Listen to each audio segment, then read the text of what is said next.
The digital clock on Professor Alastair Finch's desk blinked 3:17 a.m.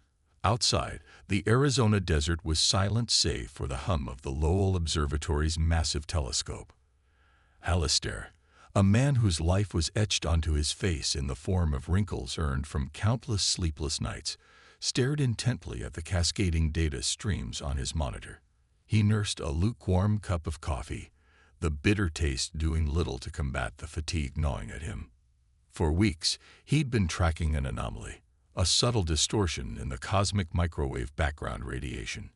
Initially, he'd dismissed it as a calibration error, a quirk in the aging equipment. But the signal persisted, growing stronger with each passing day, defying all conventional explanations. It wasn't electromagnetic, nor gravitational. It was something else. Alastair adjusted his thick-rimmed glasses, running a hand through his already disheveled gray hair. He was a man of science, of empirical data, and yet he couldn't shake the feeling that he was on the verge of something profound, something that would challenge everything he thought he knew about the universe. He rerouted the data stream through a series of advanced algorithms he'd developed himself, designed to filter out background noise and identify subtle patterns. The results were startling. The anomaly wasn't random. It possessed a structure, a complex mathematical signature that hinted at an unknown form of energy. "Impossible," Alastair muttered, his voice barely audible above the hum of the machinery. He ran the simulations again, triple-checking his calculations. The result remained the same. This wasn't just a random cosmic event. It was a message, a whisper from the void. Driven by a mixture of excitement and trepidation, Alastair compiled his findings into a concise report and sent it to the Global Astrophysics Consortium, an international organization dedicated to the study of celestial phenomena. He knew his claims were outlandish, bordering on heresy, but he couldn't ignore the data. Within hours, his inbox was flooded with responses, ranging from cautious curiosity to outright ridicule. Most dismissed his findings as the product of an overactive imagination or faulty equipment. However, one message stood out. It was from General Eva Rostova, the steely commander of the newly formed Unified Earth Defense Initiative, UEDI. "Professor Finch," the message read, "your report has been flagged for immediate review. Please prepare to present your findings to UEDI Command within 24 hours. This is not a request." Eva Rostova was not a woman to be trifled with.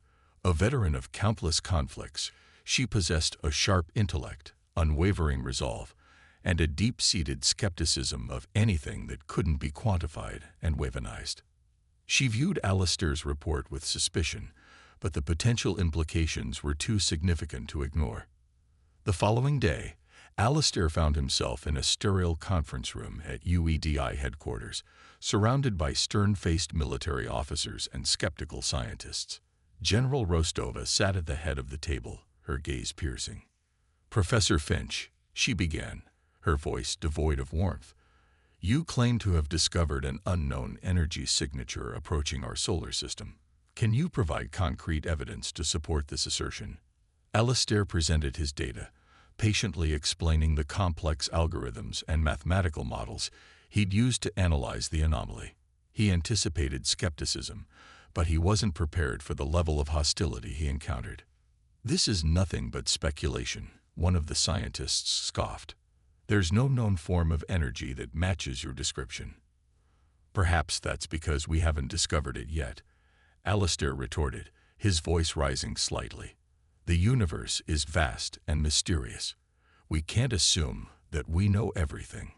General Rostova silenced the bickering with a raised hand. "Professor, I appreciate your enthusiasm, but I need facts, not theories. Can you quantify the potential threat?" Alastair hesitated. "That's difficult to say. Based on the current trajectory, the energy signature will reach our solar system in approximately 5 years. Its effects are unknown, but the potential for destruction is significant." Rostova leaned back in her chair, her expression unreadable. 5 years. That's not much time. Meanwhile, light years away, Counselor Jianlai sat in the hallowed halls of the Interstellar Council, a body composed of representatives from dozens of advanced civilizations. The Council had been monitoring the anomaly for months, and their findings were far more alarming than anything Alistair Finch had imagined. "The Void Echo is approaching," Counselor Zorgan, a hulking reptilian alien, announced to the assembled delegates. "Its destructive potential is catastrophic.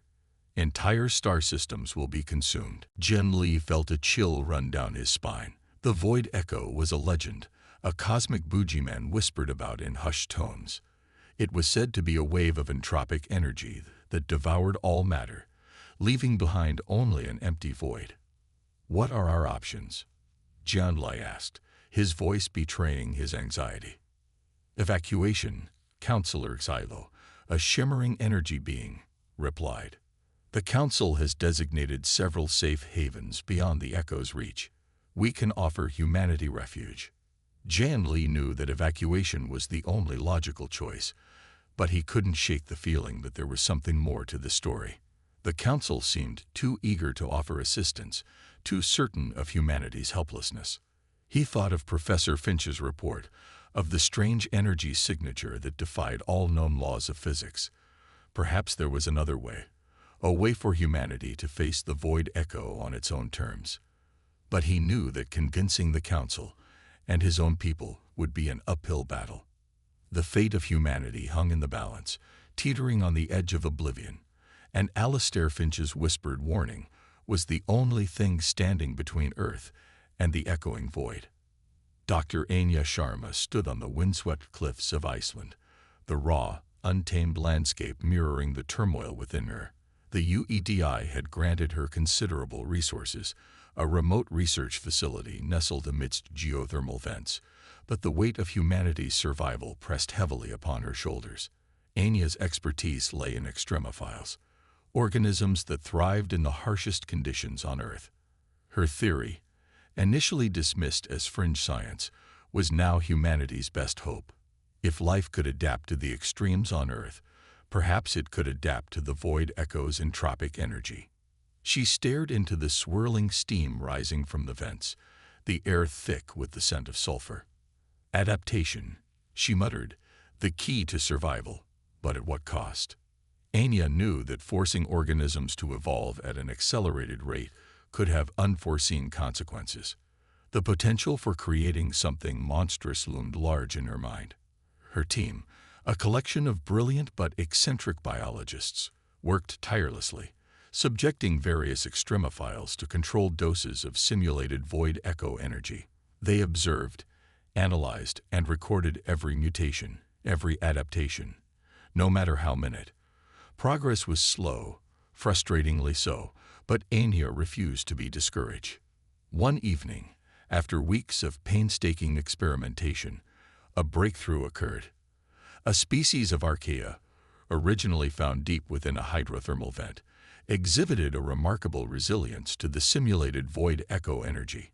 Its cellular structure began to resonate with the energy, not resisting it, but absorbing and neutralizing it. Anya watched in awe as the archaea multiplied, consuming the simulated Void Echo energy and converting it into something else. "It's working," she exclaimed, her voice filled with a mixture of relief and excitement. "They're not just surviving, they're thriving." Meanwhile, light years away, Callan Cale Vance navigated his battered salvage ship, the Wanderer, through the debris field of a long-forgotten space station. Cale was a scavenger, a relic hunter, with a knack for finding valuable technology in the most unlikely places. He was also a bit of a rogue, with a checkered past and a healthy distrust of authority. He'd heard the rumors of the Void Echo, of the impending doom facing the galaxy. He didn't put much stock in doomsday prophecies, but the whispers of advanced technology left behind by extinct civilizations piqued his interest. "Anything interesting, Rusty?" Cale asked, addressing the ship's ancient eye. "Numerous energy signatures detected, Captain," Rusty replied in its monotone voice.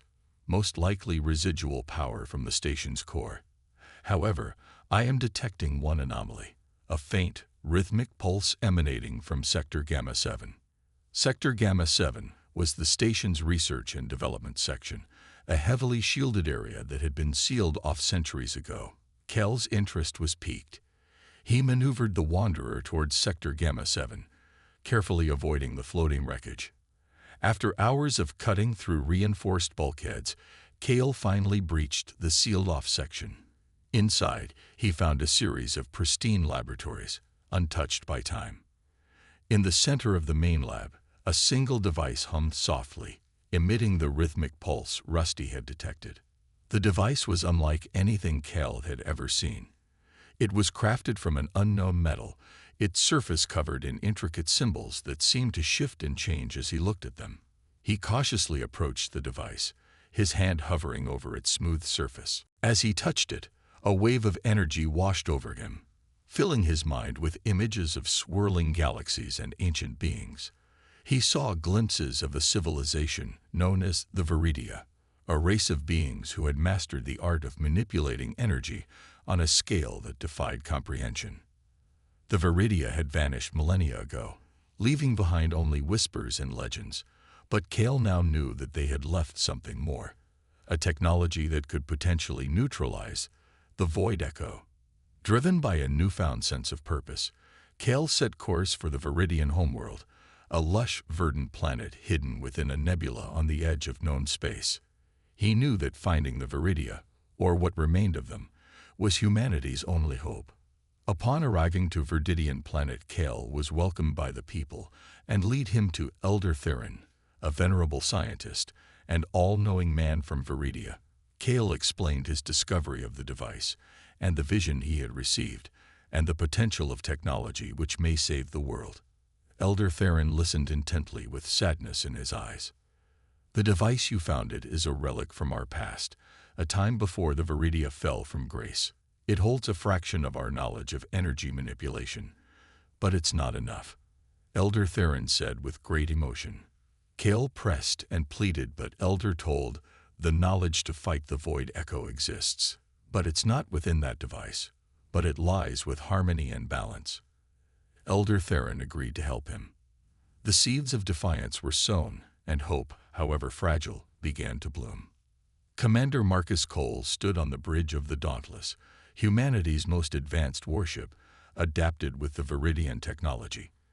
Before them stretched the inky blackness of deep space, punctuated by the swirling, iridescent colors of the approaching void echo.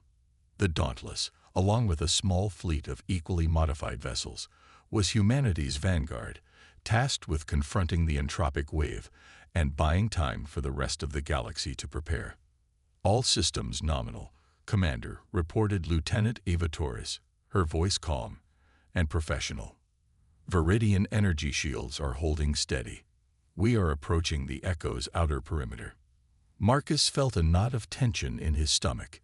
He was a seasoned veteran, a man who had faced down countless enemies, but the void echo was unlike anything he had ever encountered. It wasn't a tangible foe, a ship to be outmaneuvered or a weapon to be destroyed. It was a force of nature, an inexorable tide of entropy that threatened to unravel the very fabric of reality. "Maintain course," Marcus ordered. "Prepare for initial contact. I want all sensor arrays focused on the anomaly's core. Let's find out what we're dealing with." As the Dauntless pierced the outer edge of the void echo, a wave of disorientation washed over the crew. The stars seemed to shift and blur, the ship's internal systems flickered erratically, and a strange, unsettling hum filled the air. "Shields are fluctuating, Commander," Lieutenant Torres reported, her voice laced with concern. "Viridian energy matrix is unstable. We're losing coherence." Marcus gripped the arms of his command chair, his mind racing. The Viridian technology was supposed to provide a buffer against the Echo's entropic energy, but it was clearly struggling to cope with the sheer intensity of the phenomenon. "Divert power from auxiliary systems to the shields," Marcus ordered. "Increase the resonance frequency. We need to find a harmonic balance with the Echo's energy signature." Meanwhile, aboard a specialized research vessel, the Oracle, Rena Ameri prepared for her crucial role. Rena was a telepath, a rare individual with the ability to perceive and interact with energy fields on a quantum level. She was humanity's last hope for understanding the Void Echo's true nature. Ready to initiate contact, Commander, Rena said, her voice calm and focused. I'm calibrating my neural interface. Wish me luck. Marcus offered a grim smile. We're counting on you, Rena. Be careful. Rena closed her eyes, her mind reaching out towards the Void Echo. What she encountered was beyond anything she could have imagined. It was a cacophony of chaotic energy, a swirling vortex of destruction. But amidst the chaos, she sensed something else. A consciousness, a vast, ancient intelligence that permeated the entire phenomenon. I've made contact, Rena reported, her voice strained. There's something inside the echo. It's immense. I can't comprehend it. She delved deeper, pushing past the barriers of her own understanding, trying to make sense of the entity's thoughts and emotions. What she found was not malice or hatred, but a profound sense of loneliness and despair. It's not trying to destroy us, Rena said, her voice barely a whisper. It's lost. It's searching for something.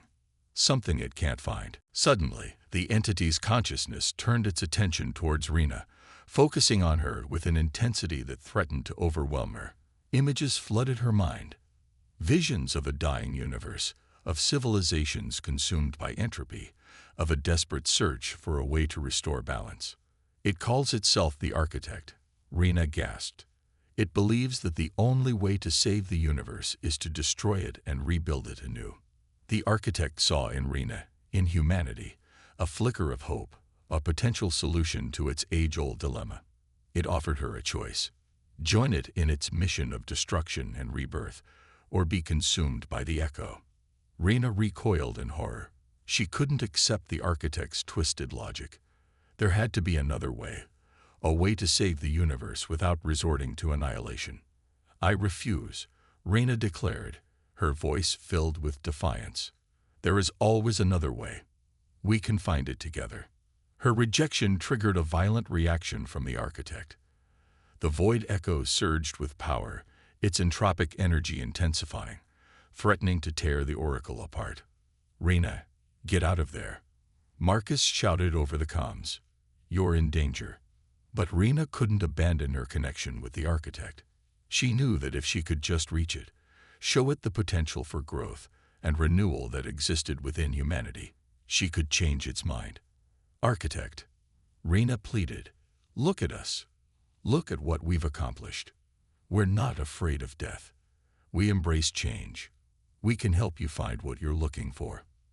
For a moment, the Architect hesitated, its immense consciousness wavering. It sensed the truth in Rena's words, the genuine desire to help. But the weight of eons of despair was too great to overcome. It's too late, the Architect whispered, its voice echoing through Rena's mind. The universe is doomed. There is no hope. The connection was severed. The Void Echo surged forward, its entropic energy unleashed with full force. Humanity's fate hung in the balance, dependent on Rena's bravery and the ingenuity of those who sought to understand rather than destroy. The storm raged.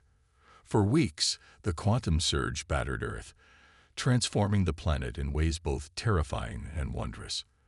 The sky was a kaleidoscope of colors. The land shimmered with newly formed crystalline structures, and the very air crackled with energy. But humanity endured. They adapted, they learned, and they grew stronger. As the surge began to subside, a new world emerged. The quantum collectors, now fully operational, were humming with power, providing clean, sustainable energy to the entire planet. The new metamaterials lined buildings, capable of shifting shape and color in response to the environment. Cities had become living, breathing organisms, seamlessly integrated with nature. But the most profound changes occurred within humanity itself.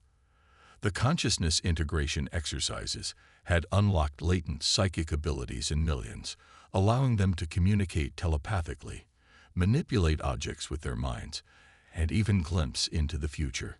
Children, in particular, had become conduits for the surge's energy, possessing an innate understanding of quantum mechanics that far surpassed the knowledge of the most brilliant scientists. Dr. Anya Sharma's extremophiles had also undergone a remarkable transformation. Exposed to the full force of the quantum surge, they had evolved into complex organisms capable of terraforming barren landscapes, purifying polluted waters, and even repairing damaged ecosystems. They were the seeds of a new Earth, a planet teeming with life and potential. Callan Vance, having returned from the Viridian homeworld, worked tirelessly with engineers to integrate Viridian technology into the newly formed infrastructure. The devices he discovered were capable of manipulating space-time, opening up possibilities for interstellar travel and communication that had previously been relegated to science fiction. General Marcus Cole, now hailed as a hero, oversaw the integration of the new technologies into Earth's defense systems. He knew that the threat from the Galactic Council, or whatever forces had engineered the quantum surge, was far from over. One day, a strange signal appeared on Earth's long-range sensors. It was a distress call, originating from a distant star system, and it was unlike anything they had ever heard. "It's the Viridia," Cale announced, his voice filled with urgency. "They're under attack." Without hesitation, Marcus assembled a fleet of ships, equipped with both human and Viridian technology, and set course for the distressed system. They arrived to find the Viridian homeworld under siege by a fleet of heavily armed warships, their hulls emblazoned with the insignia of a previously unknown alien empire. The ensuing battle was fierce and chaotic. Human and Viridian ships fought side by side, their combined technologies proving to be a match for the aggressors. But the Viridian fleet was outnumbered, and their defenses were crumbling. Just as the Viridian homeworld was about to fall, Rena Amari, using her telepathic abilities, reached out to the consciousness of the aggressor fleet. What she discovered was shocking. The aggressors were not acting out of malice or greed, but out of fear. They had witnessed the quantum surge, and they believed that humanity and the Viridia posed a threat to the entire galaxy. "You don't understand," Rena pleaded, her voice echoing through the minds of the aggressor commanders. "We're not a threat. We're trying to help. We've learned to harness the power of the surge. We can teach you how to do the same." At first, the aggressors refused to listen. They were too consumed by fear and prejudice. But Rena persisted, showing them visions of Earth's transformation, of the potential for a new era of intergalactic cooperation. Slowly, hesitantly, the aggressors began to listen. They saw the truth in Rena's words, the genuine desire for peace and understanding. They lowered their weapons, and a fragile truce was established. In the aftermath of the battle, a new alliance was forged between humanity, the Viridia, and the former aggressors. They shared their knowledge, their technologies, and their cultures, creating a unified front against the forces of entropy and destruction. The quantum surge had tested humanity to its limits, but it had also revealed their true potential. They had faced death and laughed in its face, and in doing so, they had unlocked the secrets of the universe. The echoes of hope resonated throughout the galaxy, a testament to the resilience, adaptability, and unwavering spirit of humankind. The future was uncertain, but one thing was clear. Humanity was ready to face whatever challenges lay ahead, together. The echoing void became a symphony of interconnectedness and understanding.